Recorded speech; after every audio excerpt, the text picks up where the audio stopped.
जलसंपदा विभागाने pump storage क्षेत्रामध्ये मोठे करार केले। एकूण 31,955 कोटींचे करार करण्यात आले। 6,450 मेगावॅट वीज निर्मितीचे करार करण्यात आले।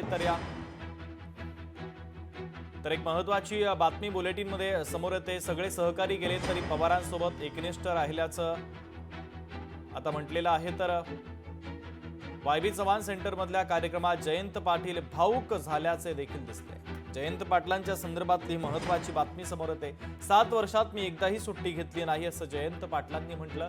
सगळे सहकारी गेले तरी पवारांसोबत एकनिष्ठ आहे असं देखील त्यांनी म्हटलेलं आहे। 7 वर्ष झाली, एकदा पण सुट्टी काढली नाही आपण। मी म्हटलं की आता शेवटी उद्देश हा आहे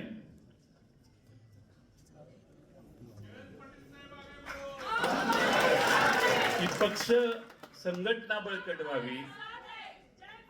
दोन खासदार असणारा भाजप जर मोठा होऊ शकतो तर 10 आमदार असणारा पक्ष आपला का मोठा होऊ शकत नाही, हा प्रश्न सतत सर्वांनी मनात कायम ठेवा।